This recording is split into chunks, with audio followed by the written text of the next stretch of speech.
Satellite से ली गई इस इमेज को देखना जरा, जहाँ नॉर्थ कोरिया में अंधेरा छाया हुआ है, वहीं साउथ कोरिया में तो पार्टी चल रही है। नॉर्थ कोरिया के मैप पर हमें सिर्फ एक सिंगल लाइट जलती हुई दिख रही है। वो भी लगता है किम जोंग उनका हाउस है। नहीं, मैं मजाक कर रही हूँ। ये नॉर्थ कोरिया की कैपिटल प्योंगयांग है। ऐसा नहीं है कि दोनों कंट्री हमेशा से इतनी अलग थी। इनफैक्ट 1000 साल पहले ये एक ही एम्पायर के अंडर आते थे, कोरियन एम्पायर। और ये दो कंट्री ना होकर सिर्फ एक ही कंट्री थी, कोरिया।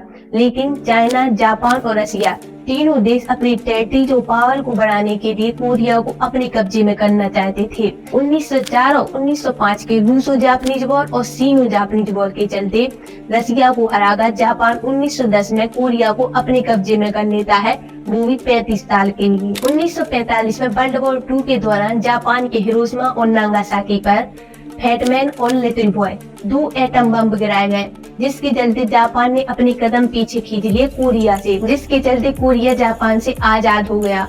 और इसके चलते यहाँ पर खुशी भी मनाई जाने लगी। लेकिन ये खुशी ज्यादा दिन नहीं चल पाई। लेकिन वर्ल्ड वॉर 2 जीतने वालों यानी अमेरिका और सोवियत संघ ने रातों रात कोरिया पर कब्जा कर लिया, जिसमें अमेरिका के प्रेसिडेंट रूजवेल्ट और सोवियत संघ के लीडर जोसेफ स्टालिन ने एक मीटिंग रखी और इसमें बिना कोरिया के लीडरशिप और बिना कोरिया की जियोग्राफी को कंसीडर किए कोरिया के 2 टुकड़े कर दिए। यानी उस कोरिया के मैप पर एक सीधी लाइन खींच दी गई, जिससे 2 कोरिया बन गए।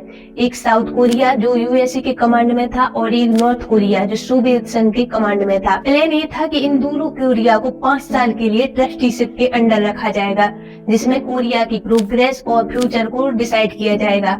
फिर 5 साल बाद इन दोनों कोरिया को इंडिपेंडेंट कर दिया जाएगा। लेकिन अफसोस ऐसा होता नहीं है। जहाँ नॉर्थ कोरिया एक कम्युनिस्ट कंट्री बनी, वहीं साउथ कोरिया एक ओपन कैपिटलिस्ट कंट्री बनी। फिर 1950 से शुरू होता है कोरियन वॉर, जो पिछले 3 साल तक चलता है।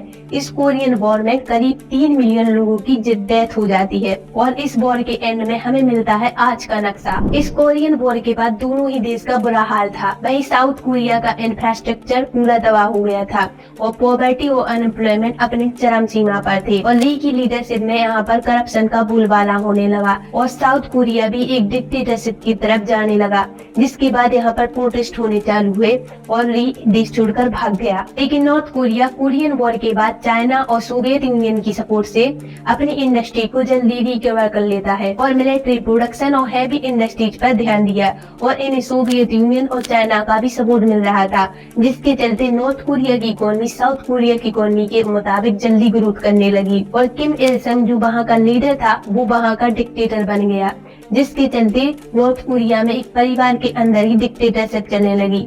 यानी वहाँ का अगला डिक्टेटर उसी परिवार का ही कोई सदस्य बनेगा। ये चाइना जैसी कंट्री से काफी अलग है। चाइना में सिर्फ एक पार्टी की डिक्टेटरशिप चलती है, यानी कोई भी इस पार्टी का सदस्य बन सकता है। लेकिन नॉर्थ कोरिया में पुराने जमाने यानी राजा महाराजा जैसे रूल चल रहे हैं। 1961 में ली के चले जाने के बाद साउथ कोरिया में जनरल पाक चुंग पावर में आए, जो इकोनॉमिक रिफॉर्म्स लाए, जिससे होंडाई, सैमसंग जैसी कंपनियों को बढ़ावा दिया गया। लेकिन अभी भी नॉर्थ कोरिया साउथ कोरिया से आगे चल रहा था सोवियत यूनियन और चाइना के सपोर्ट के कारण। और वहाँ के डिक्टेटर किम इल संग मिलिट्री प्रोडक्शन पर ज्यादा खर्च करते थे और 1970 के आते आते नॉर्थ कोरिया की इकोनॉमी में डाउनफॉल देखने मिला। वहीं नॉर्थ कोरिया ने मिलिट्री और डिक्टेटरशिप पर फोकस किया, जिससे उनकी इकोनॉमी धीरे धीरे पीछे छूट गई और साउथ कोरिया की इकोनॉमी धीरे धीरे आगे बढ़ने लगी। 1987 में साउथ कोरिया में डेमोक्रेसी का रिवाइवल देखने मिला, जिससे साउथ कोरिया आज एक डेमोक्रेटाइज देश है, जिसने हमें होंडाई, सैमसंग और एलजी जैसी बड़ी बड़ी कंपनियां दी। और वहीं नॉर्थ कोरिया में